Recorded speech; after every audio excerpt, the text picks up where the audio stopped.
So our speakers today, as I've said, we have Dr. Andy Davey with us. We also have Hannah Austin, and many of you may have attended the webinar that Hannah delivered late last year. And we also have Elliot Taylor with us too.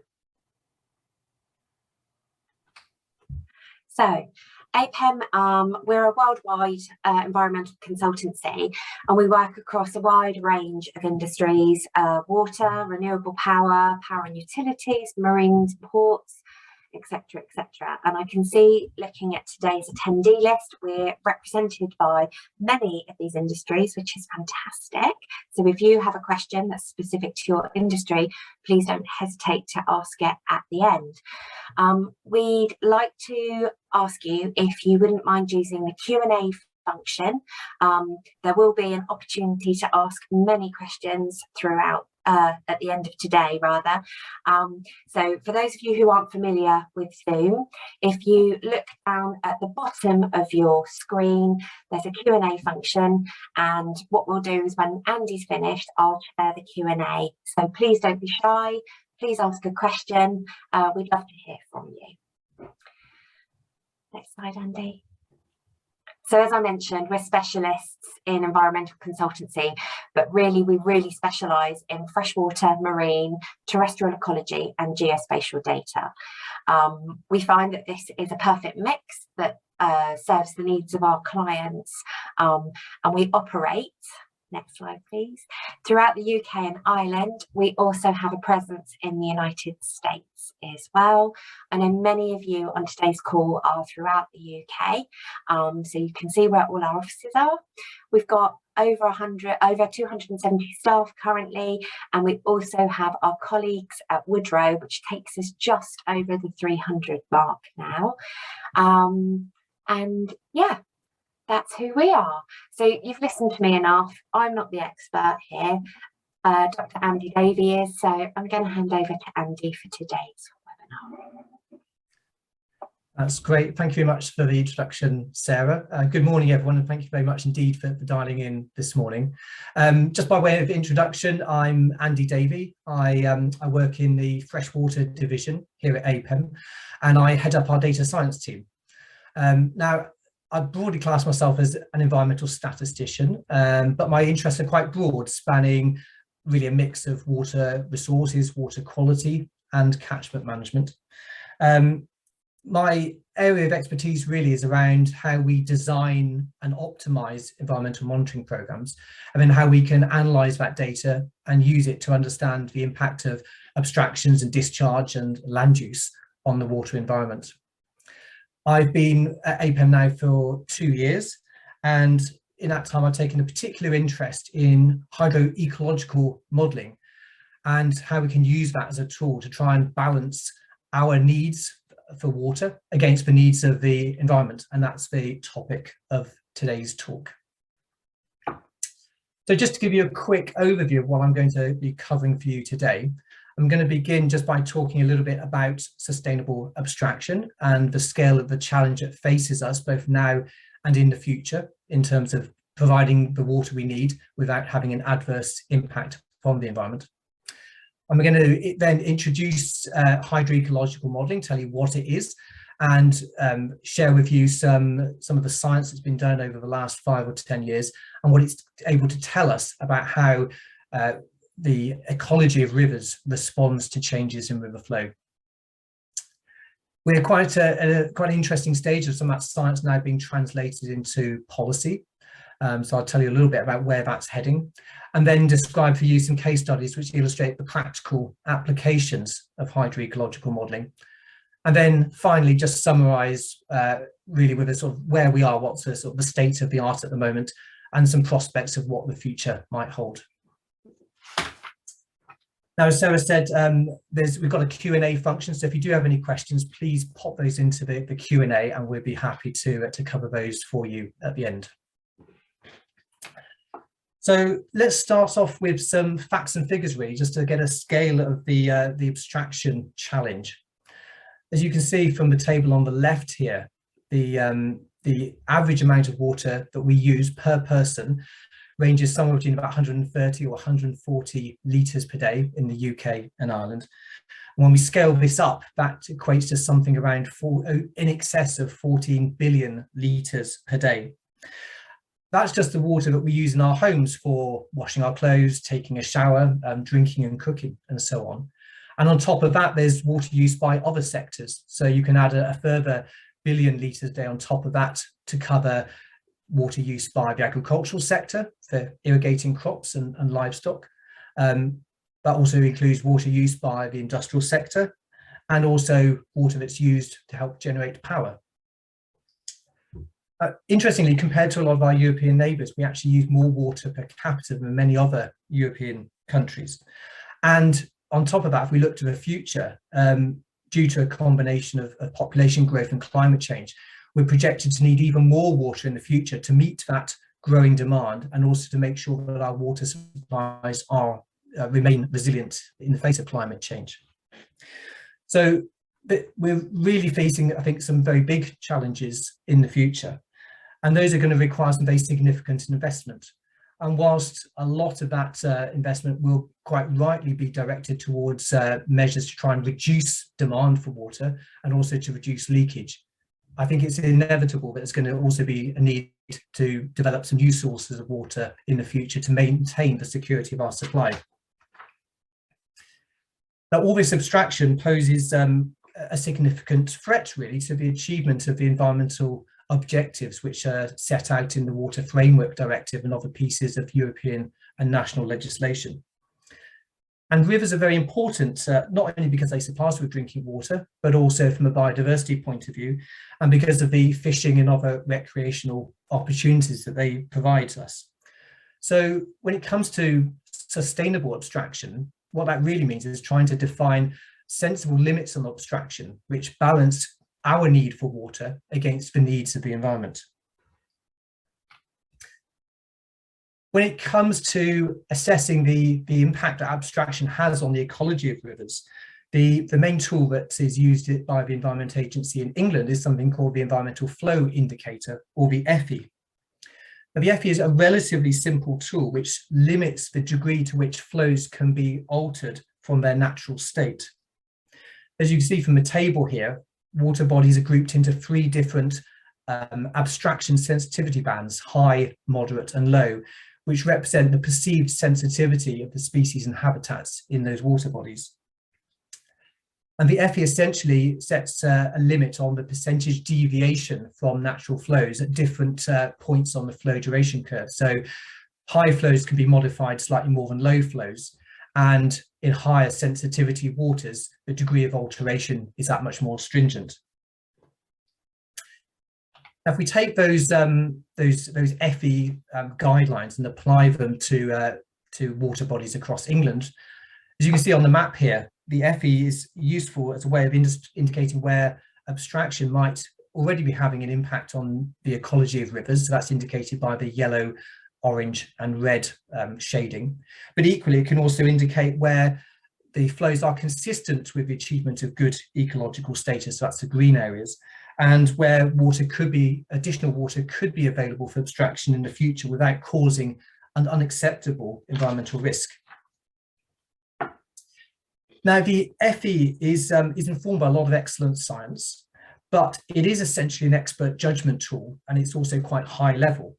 And so essentially it represents a default position in the absence of other evidence. It's just a guide to what level of abstraction might be sustainable. Now, we know that some water bodies can achieve good status, even with flows below the EFI, but to set more localized limits on abstraction, we need local information which provides an equal level of environmental protection. And that's where tools like hydroecological modelling can come in useful. So what is hydroecological modelling? I'm guessing many people might not be familiar with the term. So just by way of a quick definition, hydroecological modelling for me is about the use of statistical techniques to try and define a relationship between the ecology in a river and its flow regime, and then using those models to try and understand and predict how the ecology will change in response to altered flow regimes. So essentially what we do is we take the available ecological monitoring data for a site of interest, and then try to explain the temporal trends in that data, or if we've got data for multiple sites, also the spatial differences in the ecology, and try and explain that in terms of flow conditions.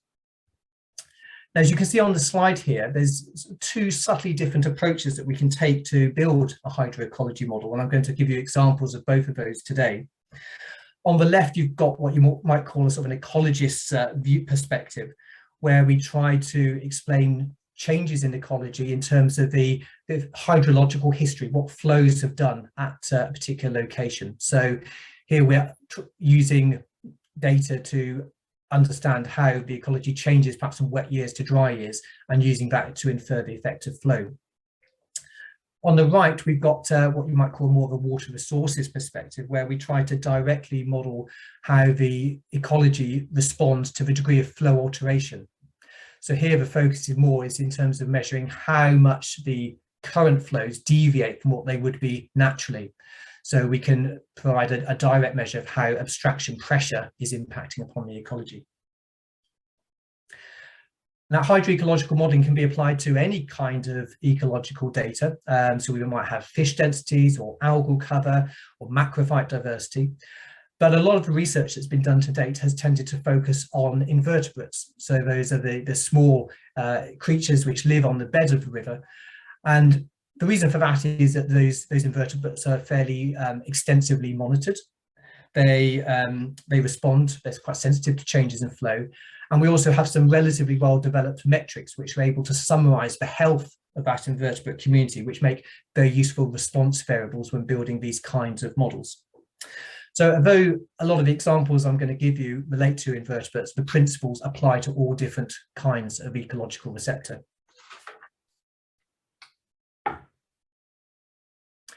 So let's begin by looking at how we might go about modelling the influence of flow history on the ecology of a river. And to illustrate this first approach, I plotted here a time series of macroinvertebrate data taken from a monitoring location on the River Granta, which is a chalk stream in Cambridge in the eastern area of England. The red points here represent the state of the invertebrate community on each sampling occasion. The overall sort of composition of the community is summarized here by something called a life score, which is essentially an index which measures the flow preferences of invertebrates. So higher scores are better, and on this scale, anything below 1 indicates the potential impact of low flows upon that invertebrate community. The blue lines show the flows at that location over the last 9 or 10 years or so. And you can see from the red dots that there's been some changes in the invertebrate community over time. There's been an improvement between sort of 2011 through to about 2014 or 2015. And then in the most recent year of sampling, you can see that things are dropping and deteriorating slightly again. But just eyeballing that data, it can be quite difficult to see whether there's any obvious clear relationship between those macroinvertebrate scores and flows. So what we can do is try to summarize the flow data to make things a little bit clearer. And what I've done on this slide is to calculate the Q95 flow in each winter and summer period. So for the non-hydrologists amongst us, the Q95 is a measure of the flow which is exceeded 95% of the time. So it's a measure of how low the flows get within each 6-month period. And now we can see much more clearly that flows were very low in 2011 and 2012 before increasing over the next few years, but then declining again. And from 2017 through to 2019, we've had, again, a run of years with relatively low flow conditions. So having prepped our data, what we can then do is build a simple model which tries to explain how our invertebrate community changes in response to the flow conditions leading up to that invertebrate sample. So this is an example of a very simple hydroecological model where we've got our life scores regressed against the flows in the previous 6-month period. Now you can see we've got a positive relationship here, a positive slope, and that indicates that ecological conditions are better in wetter years with higher flows than in drier years. And what's of particular interest is the steepness of that slope. The gradient of a line tells us something about how sensitive, how much the ecology changes as the flow conditions at this location change from year to year. Now, this is possibly the simplest kind of hydroecological model that you could build. And it would certainly be possible, I think, to improve upon this if we were to perhaps also factor in the effects of changes in high flows, and maybe also look further back in time to consider what the flows were doing, not just in the previous 6 months, but perhaps in previous years as well. But the basic point I just want to get across is that if we can establish a relationship like this, then it provides a basis then for predicting how this macroinvertebrate community might change in the future under a different pattern of flows. Now, I picked this particular example because we got a reasonably good amount of data to work with. We've got spring and autumn invertebrate samples collected over a 9-year period.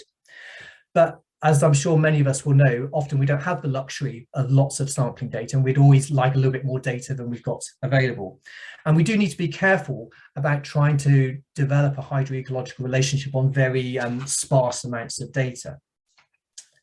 And just to illustrate that point, I've plotted up relationships here for 4 similar chalk stream sites, 3 of which have good amounts of data and show quite a clear relationship, but the 4th, the one in the bottom right here, has relatively little data. As you can see, we've got a very uncertain relationship. We don't quite know how the ecology at that location responds to changes in flow. However, not all is lost, and statistics can come to the rescue.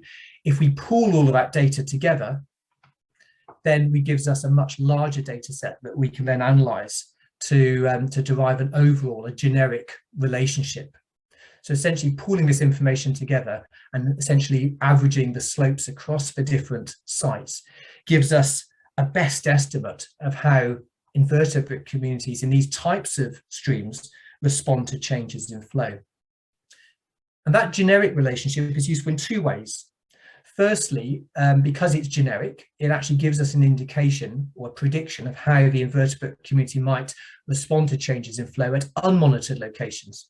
So even if we have no monitoring data at all, this model can give us a basis for making those kinds of predictions. And then secondly, we can also use that generic relationship and combine it with the local data that's available for each site to yield a more robust relationship, which carries a higher degree of confidence in it. So you can see by comparing the green line, which is what we started off with when analysing data for just one site, and comparing that with the orange line, which represents the predictions from this multi-site model, you see where we've got a lot of data, it doesn't make a huge amount of difference. But for that data poor site, we now have a much more reliable measure of how the ecology changes in response to flow. So essentially, we're borrowing information from the broader data set and using it to enhance the predictions for sites where we don't have much data. And that's one very big benefit of a hydroecological modelling approach is filling in those gaps where we don't have a lot of data. Now, that approach obviously works only if we are considering a set of sites which are hydrologically and ecologically similar. But we know from research that sites can vary quite significantly in their sensitivity to abstraction. But if we have some idea of what might be driving that, then we can also use hydroecological models to try and quantify and understand what's driving some of that variation in sensitivity. One factor which has been shown through numerous pieces of research to influence sensitivity to flow is channel resectioning. And you can see from the photo on the left here how a lot of water courses have been modified, often for flood defence purposes. The banks have been modified, the channel's been deepened, often straightened, and the result is a much more uniform bed and banks and reduced habitat diversity. And as you might expect, that kind of morphological alteration does have a direct impact upon the ecology. But as you can see from the figure on the right, it also has an indirect effect by making the ecology more sensitive to flow changes and in particular low flows. So this figure was taken from a study of invertebrate communities in lowland streams in the East Midlands of England. and it contrasts predictions for morphologically natural sites, so that's represented by the green line, so these are natural sites with no resectioning, versus the blue line, which is the most heavily resectioned sites. And you can see that the blue line is lower than the green line throughout, so that indicates that resectioning is having an overall impact. But what's particularly interesting is that the blue line is steeper than the green line, which indicates that as flows reduce, the ecology becomes impacted much more strongly than in a much more natural channel. So the ecology is more sensitive, essentially. Now, why might this be the case? Well, we think that when channels are modified in this way, it reduces the diversity of the habitats which are available in the channel. And that becomes a problem when flows either drop very low or possibly also go very high, because it makes the ecology less resilient. Essentially, in a much simplified channel, there's much less chance that you will still have areas of high velocity remaining during low flow periods. And it's those areas of high velocity which are really important for a lot of invertebrate species. So if you lose those high velocity areas, then the river essentially becomes more sensitive to low flows, and we see a greater impact on our ecological metrics.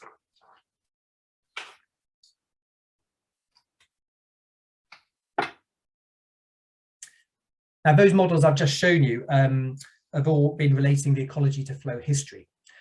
The example I've got on screen for you now shows how we can model the effect of flow alteration directly. And this example comes from a long-standing programme of work that APEM has been involved in for Severn Trent Water to help them assess and manage the effects of groundwater abstraction. As you see from the pictures on the left, we're dealing here with relatively small sandy and gravel bottom streams in largely rural catchments. And they derive their flow from the same aquifer which is used to supply water to homes and businesses across the West Midlands area. We wanted in this study to try and measure exactly how much flows were reduced by abstraction. So we used groundwater models to generate a prediction of historical flows with and without abstraction. And the ratio of those provides a measure of the degree of flow alteration. So you can see from the figure on the right, a ratio of 1 indicates that flows are natural. There's no effect of abstraction at all. But as you move from right to left, we see a progressively greater degree of flow alteration. To on the far left-hand side, we're essentially seeing the channel drying up and ceasing to flow for a certain proportion of the year. Now, in this analysis, we were able to identify a very strong, very clear relationship between the invertebrate community and the degree of flow alteration. And in contrast to some other previous work, which assumes a straight line relationship, you can see from this figure that there's a curve, it's a non-linear relationship. And what's particularly interesting is it provides evidence for an ecological threshold. So as flow alteration starts to kick in, moving from right to left, the curve starts off being relatively flat, which suggests that if you reduce flows by 20 to 40%, the ecology is relatively resilient to that degree of change. But then a tipping point is reached, and once you reduce flows by 50% or more, that's when you start to see much more pronounced reductions in the abundance and diversity of invertebrates in these streams.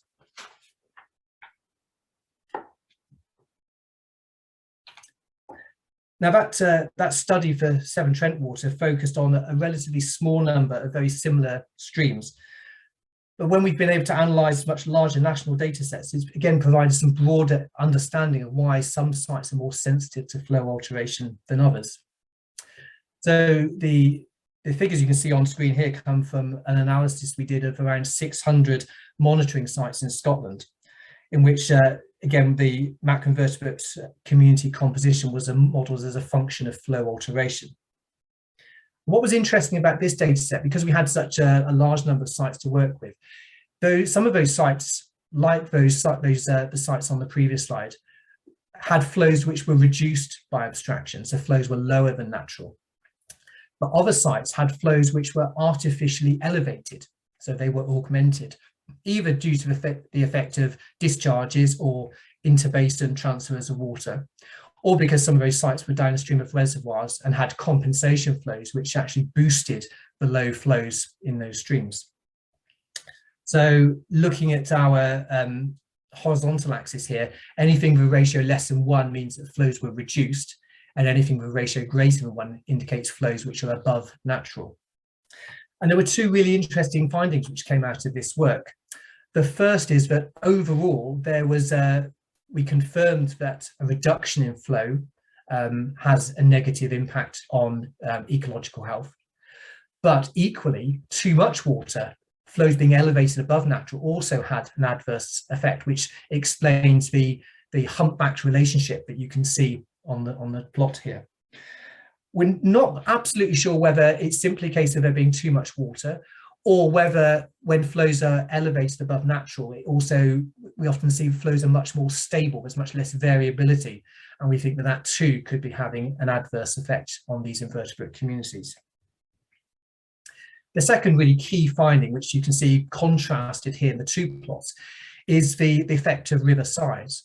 So when we isolated the very smallest streams, we found that they had an effect of flow alteration which is about 3 times stronger than larger streams and rivers. We think that's probably because those smaller streams respond disproportionately to changes in flow. So as flow either reduces or increases above natural, we see a disproportionate change in the amount of wetted habitat within those streams, which drives much greater changes in these invertebrate metrics than you get in larger rivers. So take-home message there really is that we should be particularly careful, I think, when considering the impacts of abstraction on smaller streams. Now, hopefully that's given you a little bit of a flavour for some of the approaches and some of the science that's been done in recent years. But at the same time that hydroecological modelling has been maturing as an approach, there have also been some quite significant developments in water resources policy, at least in England over the last few years. So recognising that the EFI is just a default position, the Environment Agency in England now suggests the use of hydroecological modelling in various different situations. So we've got an example here of the EFI position statement, which advocates the use of hydroecological modelling when setting local flow limits. Hydroecological modelling can also be used when assessing the risk of deterioration in WFD status. So if we anticipate that demand for water and abstraction might increase in the future, then hydroecological modelling gives us a mechanism or tool for predicting whether or not the ecology might deteriorate as a result. And thirdly, in a drought planning setting, where water companies might apply for a temporary relaxation of licence conditions to ensure that water continues to be available for supply during a drought, then hydroecological modelling again can be used to understand what the effect might be of those temporary increases in abstraction.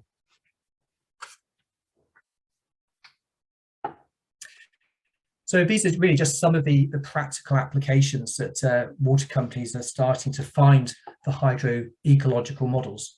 So some of these are sort of have a pure regulatory driver, but there are also, I think, other broader applications as well for these kinds of models, particularly where we're analysing data across a broad number of sites, and they can be used to screen and prioritise which sites might be most affected by abstraction. So we can focus our efforts on investigating the ones where impacts are most likely to be found.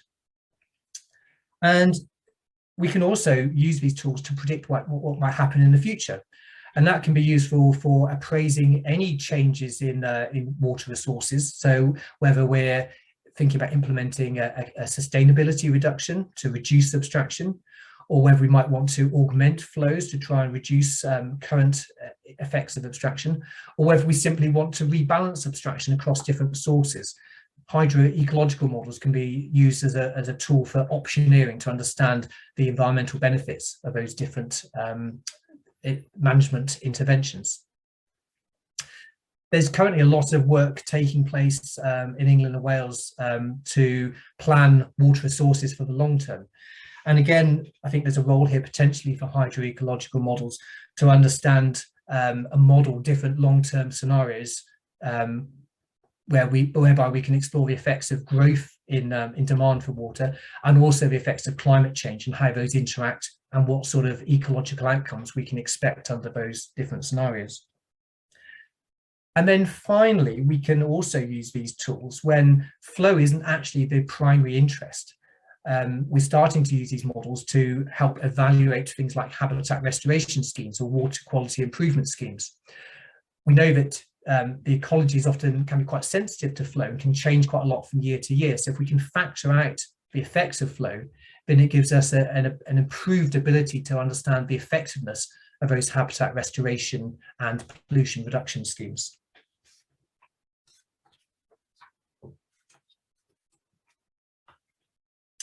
So just to give you an example of sort of how these models can be used in practice, I'm like to share with you a case study which illustrates the first two applications on the slide here. So how we can use models to understand existing abstraction impacts, and also how we can use these models to assess the risk of deterioration arising from future abstraction growth.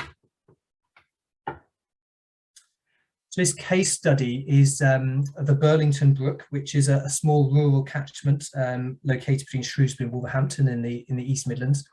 It's one of these small sandstone streams that I mentioned earlier that Severn Trent were interested in investigating. Within this particular catchment, Severn Trent abstract water from 3 boreholes, and they've undertaken a series of investigations to try and understand the effect that these abstractions are having on flows and the ecology within the Burlington Brook. To help mitigate the effect of abstraction, Severn Trent have operated an augmentation scheme since 2001, which uses pumped groundwater to maintain the low flows in the brook during low flow periods. But despite this, the FE suggests that the hydrological regime within the catchment is still not sufficient to support good ecological status. And furthermore, demand for water is projected to increase in this area due to population growth, which is only going to put greater pressure on water resources. So what we wanted to do was use the hydroecological relationship that we'd previously derived, and use it to understand whether these abstractions are currently having an impact, and what the effect of future increases in abstraction might be.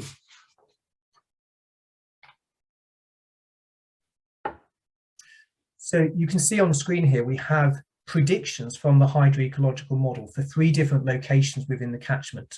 We've got an upstream site, which is upstream of the augmentation, and then 2 downstream sites, which are downstream site 1 is just below the augmentation, and site 2 is much further down the catchment, and sort of integrates the effects of abstraction and augmentation across the whole water body. What we specifically wanted to do is to try and predict what the ecology was doing, and try and provide an estimate of what WFD class each of these locations would be in under different abstraction and flow scenarios.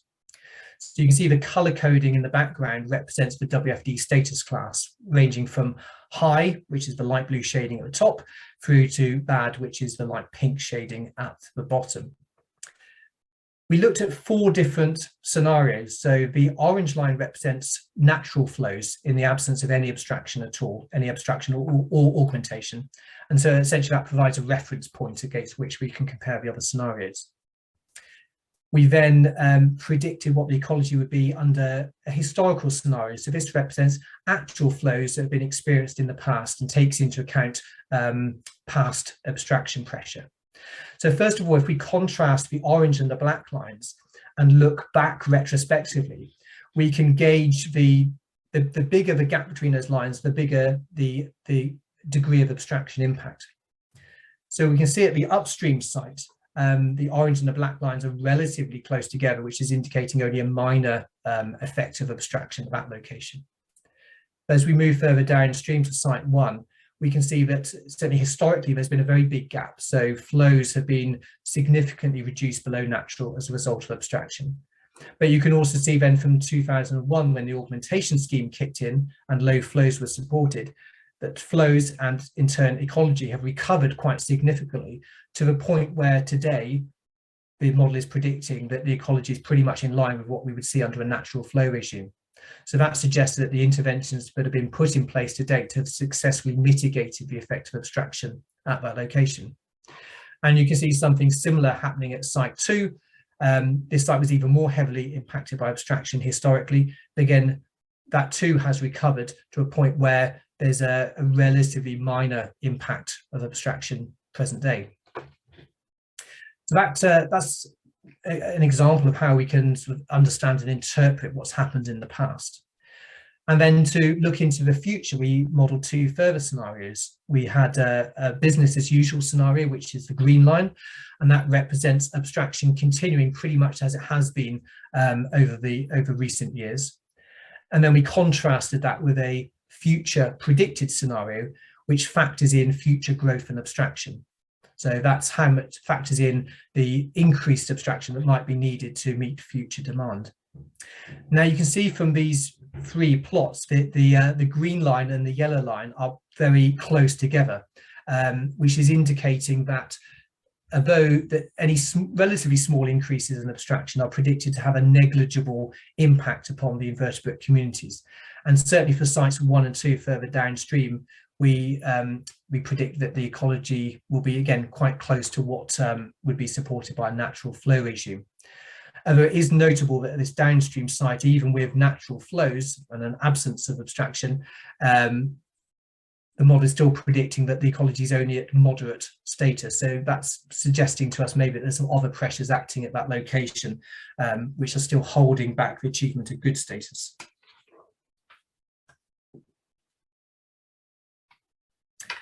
So just to sort of start to draw some of that together, I think there's been a lot of excellent science done in recent years, and some of that is now being put into practice to start making practical real world predictions. So if we can just perhaps take stock of where we are at the moment, essentially hydroecological modelling, which gives us a data-driven approach to determining environmental flow requirements. And it's certainly a very useful complement to other techniques such as expert judgment and hydraulic habitat modelling. Because we're using real-world data, these models are able to help us identify ecological thresholds, which, when tipped, can lead to much more adverse environmental impacts. And they can also help us to reveal why some rivers are more sensitive to flows or flow alteration than others.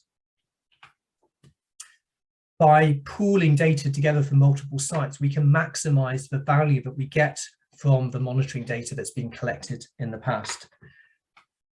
And using these multi-site models, we can improve the confidence with which we can predict ecological responses at data poor sites. And we can also extrapolate those results to sites with no monitoring data at all. And as I've just illustrated in that last case study, not only can we look back to understand current and present day impacts, but by comparing different scenarios, it also provides a very useful tool for predicting what might happen under different future scenarios. So I think it's a very exciting time to be a hydroecologist. In just 10 years, we've moved from some very pioneering research to the first generation of models being used for practical decision making. And in many ways, I think we're only really beginning to scratch the surface of what's possible with these kinds of models. I think there's probably 3 key elements really: modelling, monitoring and tools, which are going to help take this field forward in the coming years. So taking the models themselves first, I foresee that we will see iterative improvement in the performance of these models. Partly as the quality and the quantity of data improves, but also as we learn more about how to bring in other data sets to understand the confounding effect of other pressures like water quality and morphological alterations. And perhaps ultimately we might one day end up with a model which is able to predict not only the effects of flow changes, but the effects of water quality and habitat on the ecology, and allow us to start making more informed decisions about whether, for example, you're better off trying to improve the habitat in a river, or whether you're better off trying to restore the flow, which is going to give the greatest ecological improvement. On the monitoring side of things, I'm sometimes asked whether I think hydroecological modelling will remove the need for monitoring altogether. And the short answer to that is no, because we need data to be able to calibrate these models. And I think most people would have more confidence in the models if they can be validated against some real world data. Having said that, I think as this approach sort of matures, and I think we get a closer, sort of tighter feedback loop between the modelling and the monitoring. So to date, we've been using monitoring data that's been collected for other purposes, not for calibrating hydroecological models. But I think as these models start to prove their worth, then there's a case that monitoring should be designed to actually feed the information that these models need. And there's examples of that already taking place in Scotland, for example, where a dedicated water temperature monitoring network has been set up with the express purpose of calibrating a national predictive model. And finally, I think the tools side of things is also going to be really important, because in terms of accelerating the progress in this field. To date, we've got quite a laborious task, if I'm honest, in terms of bringing together, processing and preparing all that data. And the model building and calibration itself also requires quite a high skill set and some specific programming expertise. So to help break down these barriers, we at APAM have recently completed a project for the Environment Agency to develop a Hydroecology Toolkit, which is a series of functions which you can run in the open source R software, which you can download from GitHub, and it streamlines a lot of that data preparation and modeling sort of workflow. So I've included the web link there on the slide. So if you're interested, please do take a look. And if you've got any suggestions for how that toolkit could be used or anything else that you might like added to it, then please do get in touch. And finally, just to conclude, that the title I posed at the beginning of this webinar was "How much water does a river need?" It's a very simple question, but unfortunately not one that has a simple answer. From an ecological point of view, you could say all of it. But from a practical point of view, I think we need to be asking questions around how sensitive is the river? Can we abstract more water without having an impact? What is the risk if we do abstract more water? And hydroecological models can help us to answer all of those questions. So whilst these models themselves can't directly tell us exactly how much water a river needs, they can provide a very useful tool and provide evidence to help us make decisions which ultimately go beyond just the environmental angle, but involve a consideration of the ecological, social and environmental considerations and value of water. That's everything from me. So thank you very much for listening, and be happy to take any questions that you might have. Thank you, Andy. A really interesting talk. Thank you so much for that today. So we do have some questions already, and Gemma Godwin has put some in the chat. Gemma, I don't know if you'd like to actually ask Andy your question. I've allowed you to speak if you'd like to ask them, or if you're happy for us to answer the ones from the chat.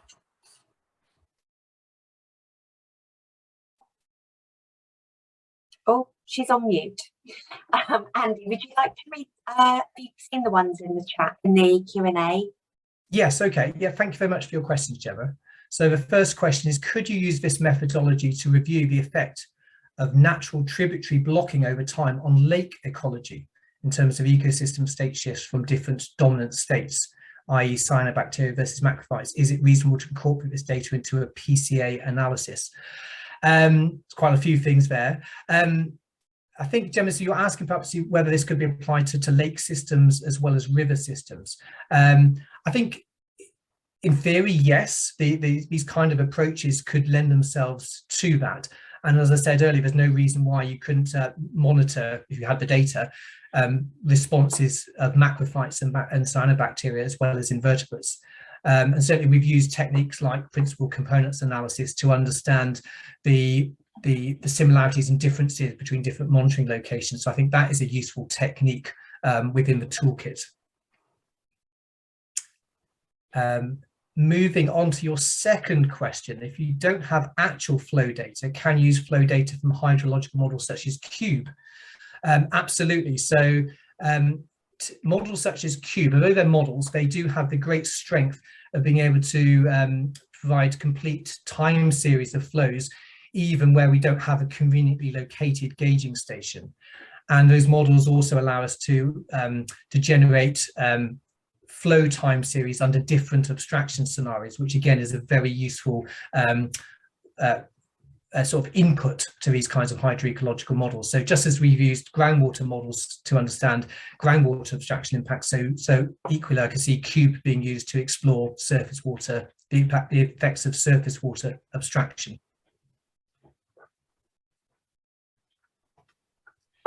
And just to complete your trio of questions, your third question, Gemma, was what types of modelling approaches does this use? Is it just initial regression, GLM, or does it go into the realms of artificial neural networks, etc.? So most of the modelling work that we've done has used generalised linear mixed models or generalised additive mixed effects models. So these are basically extensions of a simple linear regression model, but allow us to model data that comes from multiple sites and also understand some of whether or not there might be some non-linear relationships between flow and ecology. I think the suggestion of using things like artificial neural networks is really interesting. I think those techniques are potentially very powerful, but I suspect that they might need much larger amounts of data than we often have available for these kinds of studies. Thanks, Andy. She got her money out of you then, didn't she? But we've got our next question has come in from Josh Gittins. And I'm sorry, Josh, if I pronounced your surname wrong then. Andy, are you happy that these types of models are valid, robust enough to make predictions? Rather than just inform which of the confounding factors has the effect strongest on a certain ecological variable, how would you deal with this sort of dilemma? More monitoring or better models? So, excellent question, Josh. There's a saying, isn't there, that all models are wrong, but some are useful. And part of the process that we go through is testing these models to try and gauge how much confidence we can have in the predictions. And there's various techniques of doing that, such as cross-validation, which allow us to actually quantify the performance of these models. And that's something which we'd always do before actually applying them to real practical problems. You mentioned confounding factors, and we do know that, for example, sites which are subject to quite severe water quality influences, that pollution can have an overriding and dominant effect on the ecology sometimes. So we've sort of sidestepped that problem to some extent by focusing some of these models on sites which are not subject to those gross sort of water quality or morphological impacts. But increasingly, I think we're starting to move towards sort of trying to build multi-pressure models, which can actually disentangle the effect of some of those confounding influences. And the final part of your question was, how do we deal with this sort of dilemma, more monitoring or better models? I think it's probably a bit of both, actually. I think ideally we need our monitoring to target not only problem areas, but also provide us with a measure of what the ecology doing is at relatively unimpacted locations as well, so we can understand how things change over environmental gradients. And I'm fairly confident we've got the right modelling tools, but we can always benefit from improved data. And one of the things we're currently doing is exploring the use of SimCat models to provide an estimate of water quality conditions at ecological sampling points to try and get a better handle on how water quality and flow interact. Josh, I hope that's answered your question. I have allowed you to talk if there's anything that Andy didn't answer then.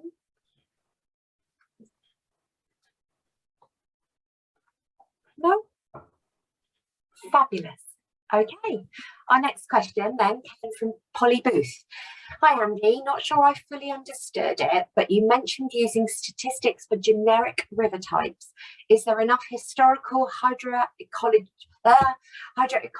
data of a class of rivers without much artificial influence that would allow a comparison with the same class of rivers with impoundment and compensation flow measures, as that is quite a key practical way to get an environmental outcome at the moment from the large impoundments?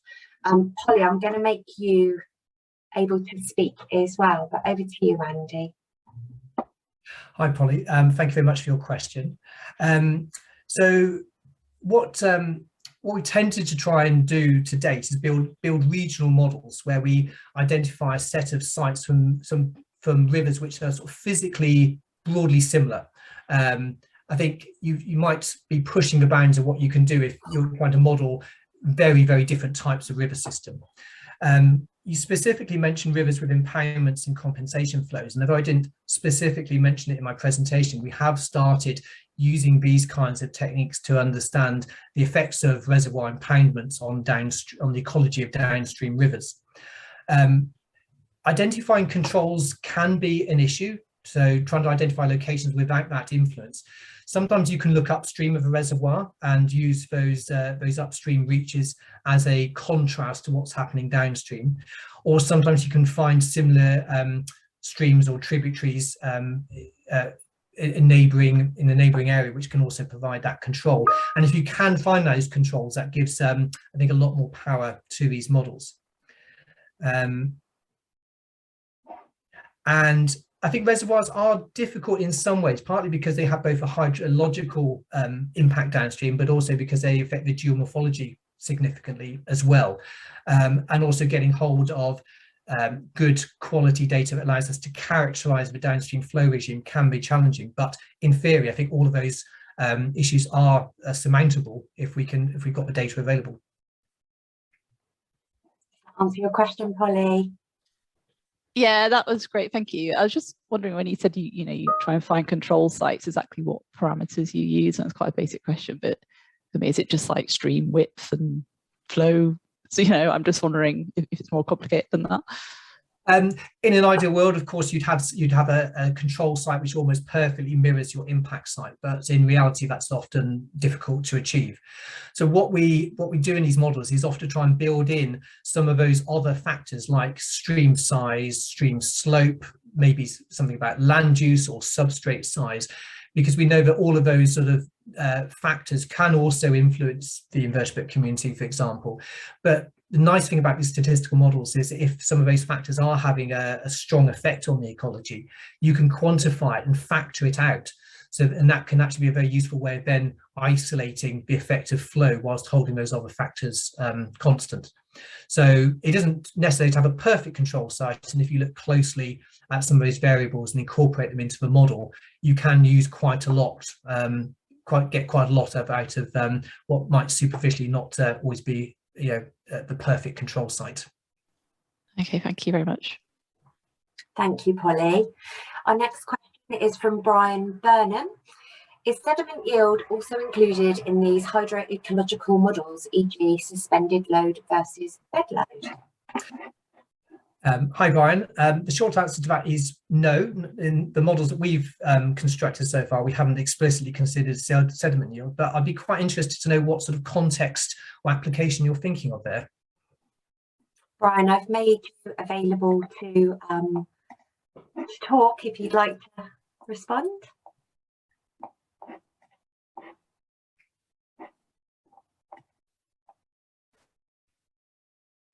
Hello, Brian.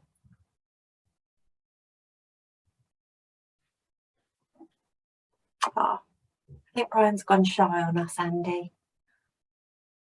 That's absolutely fine. He's saying he's still muted, Sarah. Oh.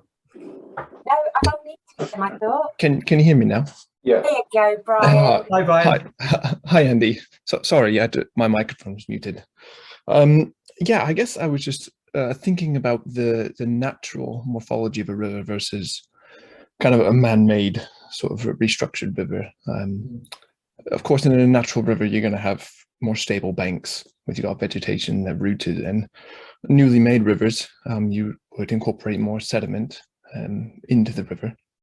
So I was wondering if that has an effect on the models and the macro vertebrates that run around there, if they like suspended sediment or if they like bed load. I'm a sedimentologist, I'm not a hydroecologist, so that's why I'm curious about that. So I think in the models that have been built to date, they probably haven't directly asked that question. I would suspect probably the the composition of the substrate would be quite a key component in determining the sensitivity of invertebrates, particularly their ability to use the sort of spaces within the gravel as a refuge during low flow conditions.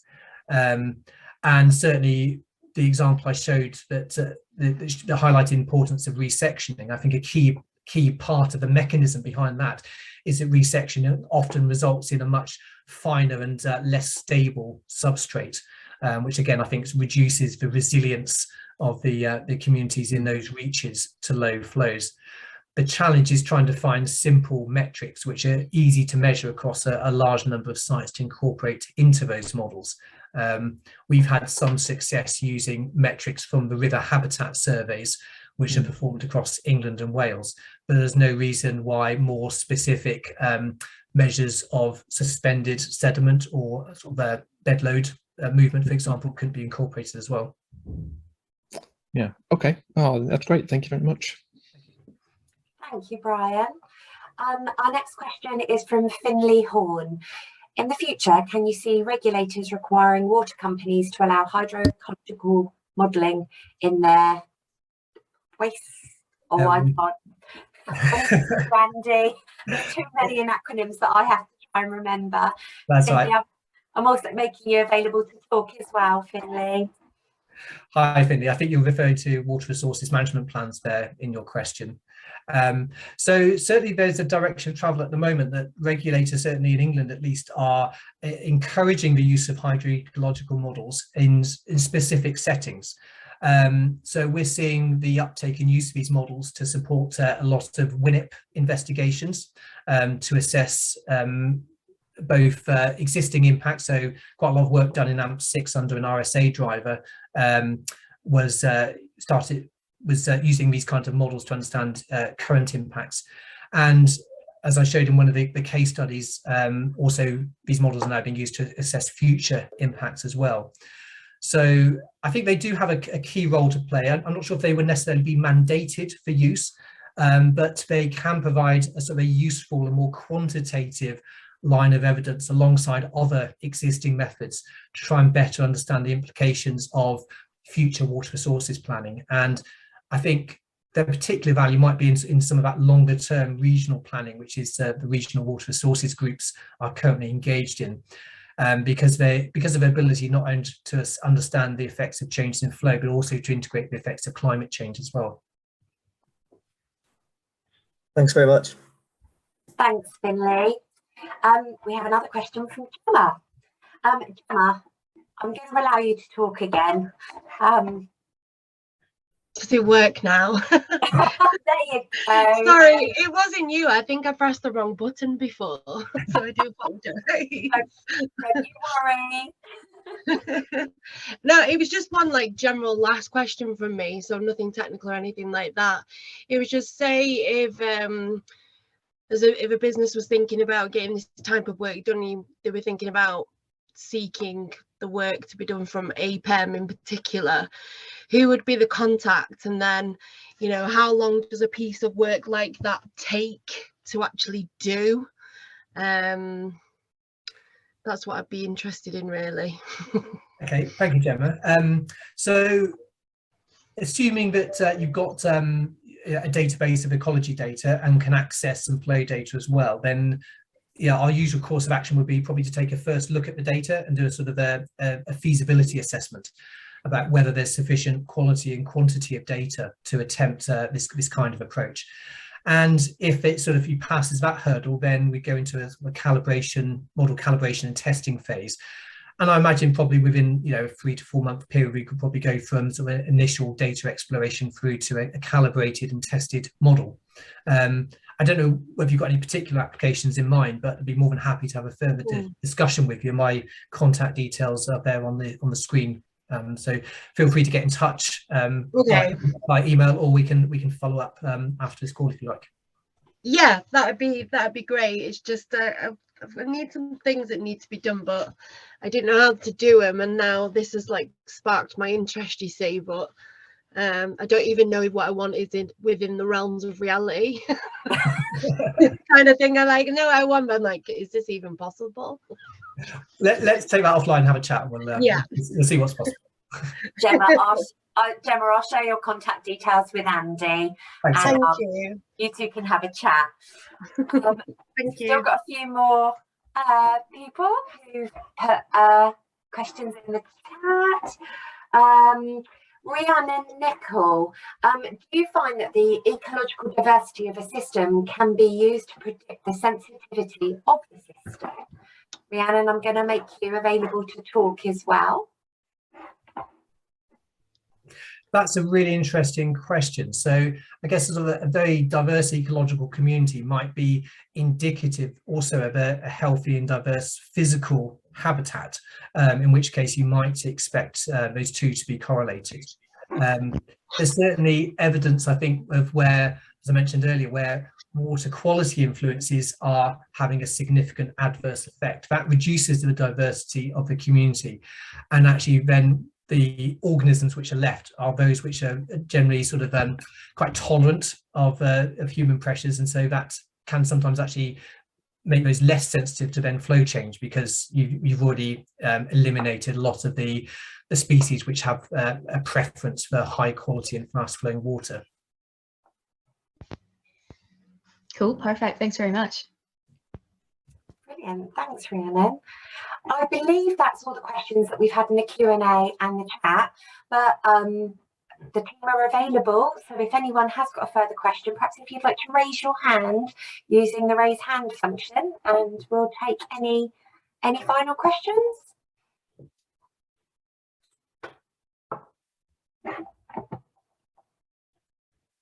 No?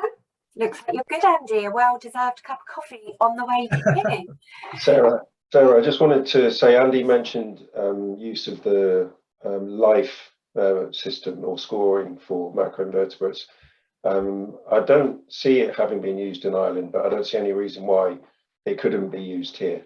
We have a large section of macroinvertebrate communities that are similar or the same, and it would be very easy for anybody from, for example, like the EPA or freshwater ecology in academia in Ireland to add flow scores to the other unique species that occur here.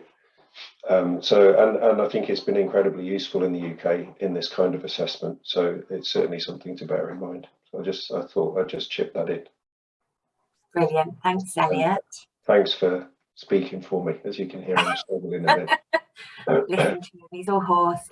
So that concludes our webinar for today. Thank you so much everyone for attending.